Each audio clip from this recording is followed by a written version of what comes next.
Salut, c'est François, bienvenue dans cette nouvelle émission. Je suis avec Léo. Comment vas-tu, Léo? Ça va bien, merci. Et toi? Super, merci pour ce partage de compétences et d'expertise. Ok. Alors, Léo est fondateur de WeToken et président de Enerfip. Alors, Léo, est-ce que tu peux te présenter rapidement, en une minute, ton parcours et qu'est-ce que WeToken, qu'est-ce que Enerfip? En une minute, ça va être court, mais on va faire ce qu'on peut. Donc, je suis ingénieur de formation et j'ai aussi un doctorat en climatologie.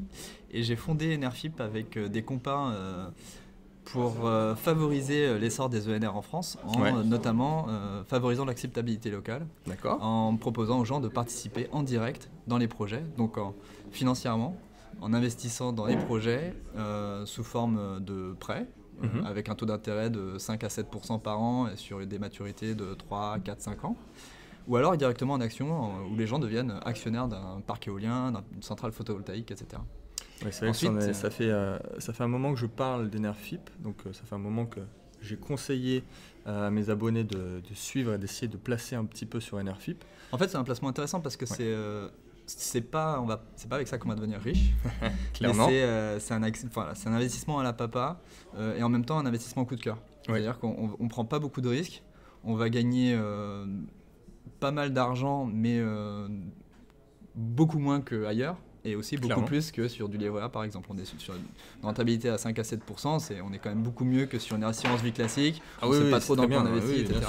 Voilà. Après c'est vrai que niveau dynamisme de l'épargne, il y a mieux. Et WeToken, c'est un spin-off d'Enerfip. C'est en s'intéressant à la blockchain qu'on a vu arriver les ICO dans notre dos. Et pour nous, les ICO, c'est tout simplement un nouveau type de financement participatif, non pas sur des produits classiques comme de la dette ou des actions, ou en don. C'est aussi ça le financement participatif.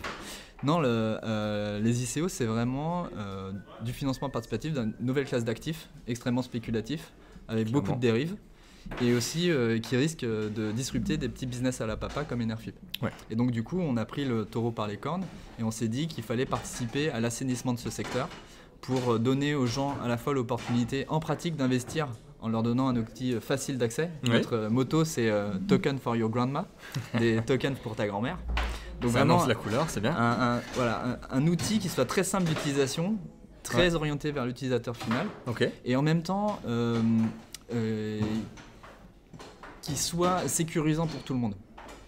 À la fois pour les gens qui vont investir, parce qu'on va faire une revue des projets qui sont proposés, vérifier qui c'est qui les propose, que ce ne soit pas des voleurs ou des arnaqueurs finis, et en même temps sécurisant aussi du côté de ces porteurs de projets, puisque par exemple on va vérifier que l'argent qui est investi, c'est pas de l'argent sale, c'est pas de l'argent qui servira à financer le terrorisme, des trucs comme ça. WeToken, en fait, c'est clairement pas un conseil direct, c'est pas de l'analyse propre d'un projet, d'une ICO.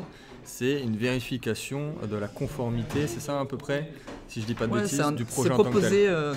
C'est proposer un environnement qui soit sécurisant pour tout le monde, qui crée de la confiance, vu que c'est l'un des éléments principaux qui manque dans l'environnement des ICO aujourd'hui. Bon, j'imagine que toi, tu investis régulièrement dans les cryptos, donc tu es convaincu du truc. La blockchain, c'est quand même l'avenir. C'est une technologie qui est émergente, mais qui va s'imposer à court ou moyen terme dans l'économie de tous les jours. Et les ICO, c'est un moyen de financer cette nouvelle économie. Après, il y a tellement de dérives actuellement, et que la régulation pour des grands régulateurs d'État, c'est quand même compliqué de s'y pencher parce que des actifs qui sont difficilement qualifiables, etc. Donc ils vont y arriver, mais ça met du temps. Et entre-temps, il n'y a pas d'espace pour les gens de se sentir en confiance. Exactement. Et on doit passer des heures et des heures à relire les white papers, vérifier que les gens existent, etc. Donc si on pouvait éviter à tout le monde de perdre du temps sur ces étapes, qu'il y ait une plateforme qui ait une réputation suffisamment solide pour offrir cet espace-là, ça permettrait déjà d'un peu de trier les projets. Après, c'est pas que ça, WeToken.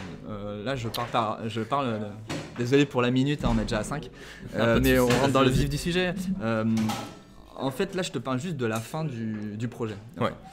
Quand on fait son ICO et qu'on va lever des millions de dollars, si tout se passe bien. logiquement. En fait, WeToken, on aimerait aussi s'adresser à un autre problème de ces porteurs de projets, c'est les phases avant ça. Avant d'arriver à la phase où on va pouvoir lever de l'argent sur un white paper qui est solide, avec éventuellement une preuve de concept ou des trucs comme ça. Parce qu'après, il faut préciser qu'il y a un peu tout dans les ICO. Il y a l'ICO où il y a juste un white paper qui est mis sur la table. Et tu as le projet un peu plus avancé où effectivement, il y a déjà des mecs derrière qui ont créé un prototype, qui ont déjà une version intéressante. Alors, tout à fait. Après, ce que j'ai oublié de mentionner, qui est très important, c'est qu'on va moins s'intéresser aux projets vraiment crypto, genre les projets crypto qui disent on va lancer le nouveau Bitcoin. Voilà, ça, c'est pas le type de projet auquel pas nécessairement, mais c'est pas ce qu'on vise en priorité. Ce qu'on vise en priorité, c'est des projets qui vont avoir des applications réelles dans l'économie de tous les jours, qui vont s'adresser en fait au grand public, sans que les gens nécessairement le sachent qu'il y a cette technologie derrière. Mais qu'en pratique, oui, c'est ça. D'accord. Et le nouveau Bitcoin, le nouveau Ethereum, super, parce que ces cryptos-là, elles ont des soucis, il y a des handicaps, il y a des points forts, des points faibles. Donc c'est normal qu'on réfléchisse à résoudre ces problèmes-là. Amélioration, développement. En même temps, il y a tout un pan de l'économie, tous les pans de l'économie vont être concernés, puisque tenir des registres, ce qui est quand même la base de la blockchain, c'est tenir un registre. Ça fait depuis la nuit des temps que l'économie repose là-dessus, quoi. Depuis moins de 4000 avant Jésus-Christ, c'est ça. Le premier écrit de l'homme qui a été retrouvé dans une zone de l'Irak, je crois, c'est un registre qui tient à jour les mesures d'orge et à qui ça appartient. Et ça, c'est 1000 ans avant la littérature, quoi. Donc, les activités humaines sont basées sur tenir des registres, et la blockchain, c'est une nouvelle façon de tenir les registres. Donc forcément, si on se trompe pas tous les deux, et avec beaucoup de gens derrière nous aussi, on n'a pas été les précurseurs des trucs, loin de là, mais s'il y a un tel engouement pour la blockchain, d'institutions tout à fait respectables aussi, c'est que, le potentiel est juste énorme sur toute l'économie, que ça soit... on voit des projets même dans l'art, dans la finance, c'est trivial, dans l'immobilier, dans le juridique, dans tout, absolument tout. Et donc nous, l'objectif de WeToken, c'est de s'adresser à ces projets-là qui vont résoudre des problèmes de l'économie d'aujourd'hui. D'accord, ok. Et donc pour finir mon propos, avant d'arriver à lever de l'argent sur une ICO, il faut avoir vachement bien bordé son projet.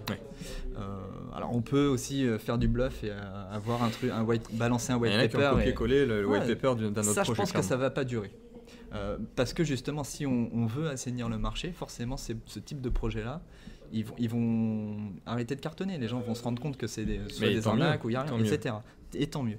Et donc du coup, les projets sérieux qui ont besoin de beaucoup d'argent en fait pour arriver à l'étape de l'ICO, ils ont besoin de dépenser beaucoup d'argent et d'avoir beaucoup de compétences dans des domaines très variés. Donc c'est deux soucis très concrets qu'ont les porteurs de projets aujourd'hui. Et ces soucis, ils sont exacerbés par le nombre d'ICO qui sont en concurrence les unes avec les autres. L'année dernière, on avait, 2 ICO en France. T'as pas de mal à obtenir des retombées médiatiques. Si aujourd'hui, tu as des dizaines d'ICO en France, c'est un peu plus compliqué. Les meilleurs, ils y arrivent, mais il faut dépenser pas mal d'argent en s'adjoignant des dépenses de com, quoi, juste. Et si demain, il y a 1000 projets en collecte de fonds en parallèle, ça sera la croix et la bannière pour se faire une place. Donc tous ces problèmes d'argent et de compétences vont être exacerbés. Et donc WeToken, c'est un moyen de réduire à la fois l'argent qui va être dépensé, puisqu'on va pouvoir lister son projet un peu en amont sur la plateforme, et donc réduire sur un espace qui est de confiance, et donc réduire les coûts, les dépenses qu'on va avoir à faire pour arriver à l'étape de l'ICO. D'accord. On va pouvoir sourcer des compétences, donc sourcer des freelances qui sont compétents là-dedans et que d'autres personnes auront déjà testé avec un système de notation, etc. Ou sourcer des freelances ou des prestats plus généralement, donc des boîtes reconnues, ou alors même on aura un espace de recrutement pour recruter ses futurs salariés ou ses futurs associés. Donc ça c'est pour l'aspect tout ça. C'est un espace pour l'aspect compétences. Et après il y aura aussi encore en amont pour payer ces gens-là, un espace où on pourra faire du financement participatif presque à l'ancienne, où on n'aura pas de token à vendre, de token de son projet. Oui, c'est pas directement sur le projet. Mais voilà, on pourra proposer aux gens de parier sur ce projet en ayant un discount futur sur le futur token, si le projet marche et qu'il fait effectivement son ICO. D'accord. En fait, en gros, cet espace-là, ça sera une pre-sale publique. Ok. Les pre-sales, je ne sais pas si tes oui, auditeurs clairement, connaissent. Oui, c'est ce qui était réservé un peu avant, même à une élite d'investisseurs, et qui est même aujourd'hui très compliqué à se placer pour une ICO. Exactement, ou même à des, des fonds qui sont spécialisés crypto, ou des gens comme ça, qui ont accès à des discounts de malade mental. Le grand public, il en est exclu, quoi. C'est ça. Et donc là, l'idée, c'est de réouvrir ce truc-là au grand public. Et ça de bypasser, ça va pas être évident, mais si on se lance pas des défis... Est-ce que toi, tu as déjà investi dans une ICO ? En fait, c'est comme ça que m'est venue l'idée de WeToken. Ouais. C'est que j'étais intéressé par une ICO en novembre dernier. Et j'ai commencé à lire le white paper et tout. Je me suis dit, mais en fait, c'est qui ces Gugus derrière? L'idée était bonne, fondamentalement, l'idée était bonne. C'était c'était WePower. D'accord. L'idée était bonne sur le pitch en une phrase, il était bon. Ouais. Après, le white paper, il y avait des trous dans la raquette. Je voyais pas trop comment ils allaient y arriver, des trucs comme ça. Après, j'ai regardé l'équipe. C'était que des Estoniens, pas beaucoup d'expérience et tout. Donc c'était un peu louche. Je me suis dit, est-ce que ces gens-là, ils existent vraiment et tout. J'ai commencé à m'enseigner. Après, j'ai dit, bon, allez, on va investir 100 balles juste comme ça pour pas, juste pour faire l'exercice, quoi. Mm-hmm. Voilà, pas pour devenir riche, mais sur l'ICO, tu es clairement gagnant là. Tu vas gagner de l'argent. On va y arriver. Donc j'ai voulu investir 100 balles et en fait je me suis arrêté au milieu parce que moi j'avais un compte Coinbase. Ouais. Et ils voulaient pas, ils interdisaient que l'argent vienne de Coinbase. J'ai fait, c'est quoi ce truc-là? C'est pas une plateforme ERC20. Ouais, donc il faut être clairement mais partir il disait sur aussi, MyEtherWallet par exemple. Mais il disait dans les instructions, ouvrez un compte là ou là. Ouais. Quand tu débarques, tu te dis mais comment je sais que ces gens-là sont pas de connivence pour me baiser, quoi. Clairement. Il y avait ça. Après j'ai quand même essayé d'ouvrir le fameux compte. C'était galère. À toutes les étapes, c'était galère. Et j'avais passé l'ICO, c'est galère. J'avais passé genre une après-midi à ça, et je me suis dit, allez, c'est mort.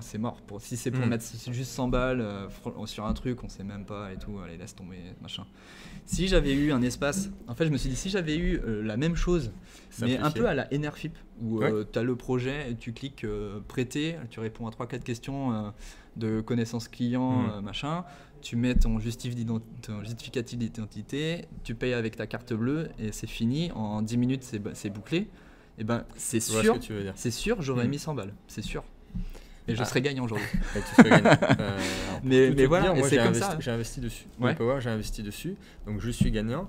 Mais le processus, des fois, c'est assez différent d'une ICO à l'autre. Exactement. Mais c'est à la fois chronophage. Ça peut être technique pour quelqu'un qui ne connaît pas et qui vient d'arriver. Et ça demande des informations. Des fois, on te demande de prendre toi-même en photo avec ta carte d'identité, avec la date du jour, avec le nom de l'ICO pour bien vérifier que c'est toi. Oh ouais. Non, mais et ça, tu vois, tu envoies ces documents à ces gens-là, mais qu'est-ce qu'ils vont en faire? Sûrement, c'est des gens honnêtes. Ou pas d'ailleurs. Hein. En fait, tu envoies des éléments vachement personnels, vachement privés. Et tu sais même pas vraiment à qui tu les envoies, qu'est-ce qu'ils vont en faire, etc. Tu fais confiance un peu à l'aveugle. Et ça, moi je souscris totalement à l'idée de supprimer le maximum de tiers de confiance, et c'est le sens de la blockchain et du Bitcoin et tout ça. Mais il y a un moment, tu peux toujours contourner. Des questions, même d'éthique des fois. Ouais, tu peux toujours contourner en faisant des solutions intermédiaires de KYC partiel et tout, je connais les trucs, mais il y a un moment, si tu veux que le truc soit abordé aussi juridiquement, mon point de vue, c'est que un tiers de confiance à l'ancienne, comme se veut WeToken, qui va dire, nous, on est... En fait, pour te dire, la semaine dernière, j'étais à Paris pour rencontrer l'autorité des marchés financiers. Donc, j'ai rencontré la directrice de la division FinTech Innovation, Et je lui ai présenté Génial. WeToken, etc. Et Ouais. l'objectif de ces discussions à terme, c'est que je sois reconnu un peu que pas moi personnellement, Oui, le que projet WeToken soit déjà soit reconnu et un peu validé par les autorités D'accord. comme intermédiaire de confiance qui fait bien son travail, à qui on peut envoyer ses documents de D'accord. KYC, pas de souci. C'est important. Je suis quelqu'un de, je vais pas m'en servir pour les revendre à Surtout d'autres gens, aujourd'hui etc. avec les questions de RGPD et de tout ce qui Question du s'ensuit, RGPD, forcément c'est logique. etc. Plus l'autorité des marchés financiers, ce qu'ils ont fait, je sais pas si tu es au courant. Après, bon, les ICO c'est un truc mondial, mais Ouais. c'est toujours intéressant de s'intéresser à la France. Ce qu'ils comptent faire en France pour les ICO, c'est leur proposer un visa optionnel, c'est-à-dire que si tu veux faire ton ICO, bah, tu peux la faire, pas de souci. Et si tu veux paraître comme quelqu'un de sérieux, tu vas proposer ton projet à l'autorité des marchés financiers qui va le valider ou non. Oui. Et s'il le valide, tu as un tampon qui dit comme quoi tu es quelqu'un de sérieux, etc. Et ces gens-là, ils sont 3 ou 4 en fait pour faire ce travail-là. Donc si tu as 1000 ICO l'année prochaine, Ça va être bâclé, ils pourront pas. mais alors qu'est-ce qu'ils vont faire?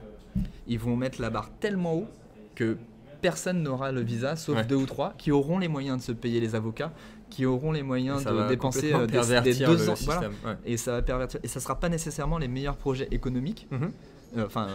Économiquement, les plus utiles, ça sera les projets qui ont été le mieux marketés Voilà. pour récolter Qui des auront les fonds en moyens. pré-sale, pour se payer les avocats, pour rédiger les papiers qui vont bien, et se payer le luxe d'avoir des rapports poussés avec les MF, avec des allers-retours sur le truc et tout machin, un truc de fou. Et c'est dommage quoi. Alors que si t'as une plateforme comme la nôtre qui fait un peu le tri en avance, et qui fait un peu ce travail-là que pourrait faire l'AMF de vérification de qui il y a derrière, etc. machin, et nous derrière, une fois qu'on a fait ces éléments de préanalyse, soit ils nous font confiance sur notre analyse, Ouais. soit on leur soumet uniquement les dossiers qui sont bordés, quoi. Ok. Et ben tout le monde est gagnant. Bref, ça Ok. c'est l'objectif un peu à Super. terme. Bah, après, le truc, c'est qu'aujourd'hui, les ICO, il y a tellement de demandes et tellement d'investisseurs qui veulent se placer, Mhm. et limite, ils en ont rien à faire. Enfin, il y a un projet, Ouais. ils ont trop de demandes, donc il n'y a même pas intérêt pour eux. Il y a à la fois trop de demandes et ils doivent se battre pour exister aussi. Oui, non, après, je te dis ça dans l'idée où forcément, aujourd'hui, même si c'est compliqué pour beaucoup, ils n'en ont rien à faire. C'est-à-dire qu'il y a quand même beaucoup qui vont pouvoir et qui vont le faire, qui vont aller jusqu'au bout, qu'ils n'ont aucun intérêt à simplifier le process. Mais bon, on est encore au tout début. Après, voilà, on est au tout début et moi je pense vraiment que ma conviction profonde, c'est que ça va continuer d'exploser. Et il y a un moment où pour réussir à exister quand tu fais ton ICO, eh ben, ça va être compliqué. Et seulement les projets les plus populaires, où toute la masse des moutons va suivre parce que, de peur de rater le coche, Exactement. et ben, ça va exclure tout un pan de projets qui sont super utiles pour la société et super viables économiquement. Ça, c'est mon opinion. Après, on verra Ok. si ma prédiction du 19 juillet, rendez-vous dans un an et on verra. Ok, bon, on fera un feedback en 2019 là-dessus. Ouais. Alors WeToken, on est peut-être on peut dire un mot sur où est-ce qu'on en est Ouais, bien aujourd'hui. sûr. Donc Comme ça, je vais. Ouais. Alors maintenant, concernant le futur du projet, comment tu vois la chose? Oui, effectivement, donc j'ai fait que utiliser le futur en parlant de WeToken parce que c'est quelque chose qui n'existe pas encore. Ouais. On a lancé l'idée concrètement en mars dernier, donc là on travaille à lever des fonds pour le réaliser en pratique. Et puis mûrir le projet, on va sûrement, donc les prochaines étapes, ça sera, ce que j'espère en septembre ou octobre, lancer la plateforme de mise en relation des professionnels avec les... D'accord. Parce qu'il n'y a pas d'enjeu de régulation ni rien, c'est assez simple à faire.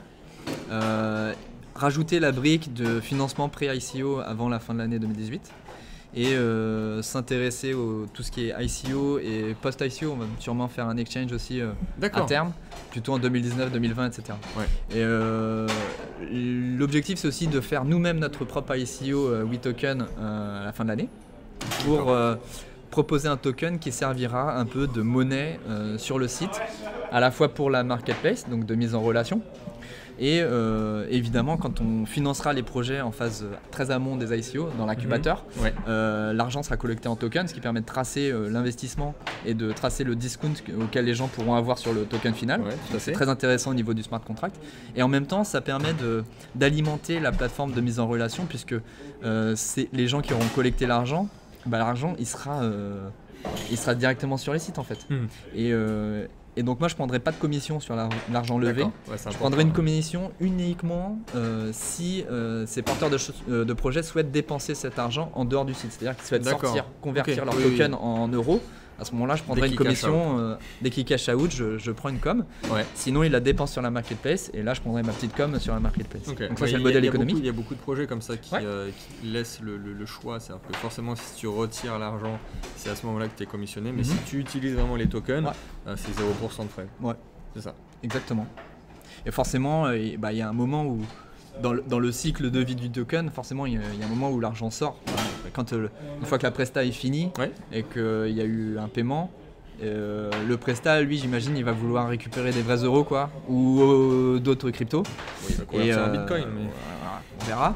Mais c'est à ce moment-là que moi, je prendrai un petit quelque chose, D'accord. Voilà. Après, il y aura comme je disais, un exchange aussi, et on va essayer de mettre en place ce qu'on fait sur Enerfip aussi, tout un suivi de post-collect, c'est-à-dire suivi fiscal, c'est-à-dire aider les gens dans qu'est-ce qu'ils doivent déclarer, voilà, tout ce qui est gestion des plus-values, etc. Tout ce qui est nécessaire et indispensable. Dans la limite du possible, parce que si on a 200 nationalités, on va pas pouvoir s'adapter fiscalement à toutes les nationalités. Donc on va le faire aussi progressivement, et ça va prendre plusieurs années. De toute façon, WeToken, c'est clairement un projet ultra ambitieux qui parie sur plein d'évolutions futures du secteur. Et donc c'est un projet un peu à long terme, 3, 4, 5 ans. Oui, et puis forcément il y a une question aussi de comment va se comporter le marché et de comment ça va évoluer. Voilà. Donc c'est localement en France et mondialement. Mondialement. L'idée c'est quand même d'avoir une plateforme qui soit à portée internationale. Donc alors c'est bien sûr, je dis ça, et en même temps on va commencer par cibler le marché qu'on connaît, les pratiques d'épargne qu'on connaît. Parce que l'épargne c'est très orienté culturellement, et donc alors même si sur les ICO les comportements sont différents de l'épargne traditionnelle, mais le pari de WeToken c'est aussi de dire que on aura des produits d'investissement immobilier, des produits d'investissement en assurance vie, le livret A, le PEL et l'investissement en token, et que ça deviendra un produit d'investissement en lui-même courant en fait.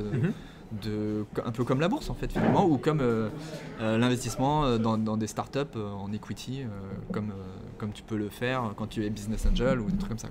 Donc tu es clairement très très confiant à la fois sur la technologie. Si je suis pas confiant, j'abandonne tout de suite, je jette mon tablier. Mais voilà, donc ça, en fait on fait beaucoup de paris, et donc on verra si on arrive à faire tout ce qu'on espère faire dans le futur. D'accord. Est-ce que tu connais l'ICO qui vient de se terminer, Account Collective? Non. Là j'y pense en même temps, mais effectivement c'était un projet de crowdfunding 3.0 clairement sur n'importe quel domaine, c'est pas ciblé. Bien sûr. WePower peut être sur les ENR, ou même Enerfip peut l'être. Mais clairement c'est un projet que j'ai conseillé dans mon groupe privé. Si tu veux regarder, c'est vraiment très très fort. Et ils sont bons partout, Ils ont une très bonne équipe marketing, promo. Les mecs derrière sont très bons. Et je suis assez excité par ce genre de projet en plus. Ça ressemble probablement sur certains aspects à ce qu'on veut faire avec WeToken. Oui. Là où j'ai trouvé que notre idée était originale, c'est moins sur le côté ICO que sur regarder les problèmes avant l'ICO. Donc le problème de compétence et le problème de financement de pré-ICO en fait. D'accord, ok. Après, c'est pas non plus une idée révolutionnaire, et comme la plupart des projets de start-up, t'as sûrement 100 mecs sur la terre qui pensent à une idée similaire ou machin, et ce qui va faire la diff, c'est l'exécution, si on arrive à aller plus tôt sur le marché, si on arrive à être meilleur, à pénétrer plus facilement, etc. C'est tout le temps ça les enjeux de start-up, et ça sera pas différent. Après, il peut y avoir plusieurs acteurs sur le même marché. Absolument, surtout sur un marché à des dizaines de milliards de dollars. Si tu as même 100 acteurs, ou si tu as 0,1% de départ de marché, bon bah t'es bien quand même. Ok, c'est exactement ça. Ouais. Je mettrai tout ça dans la description, le lien WeToken, Enerfi. Alors les gens peuvent déjà s'enregistrer pour être tenus à courant j'ai vu. quand ça va sortir, etc. Pour l'instant on est assez peu actifs parce qu'on a d'autres problèmes à gérer, mais on va venir de plus en plus alimenter la page Facebook, tous les réseaux sociaux et tenir au courant les gens de comment ça évolue. Et puis s'il y a des spécialistes de marketing, finance, des traducteurs, tous ces gens-là, bienvenue sur WeToken. C'est un appel à l'action. Pour proposer ces services et devenir sourcer des nouveaux clients tout simplement de manière super simple et transparente en ayant des clients solvables. C'est ça qui est génial. C'est beau. C'est beau. Merci beaucoup Léo. Il n'y a pas de problème. Ciao. Puis, à une prochaine fois peut-être.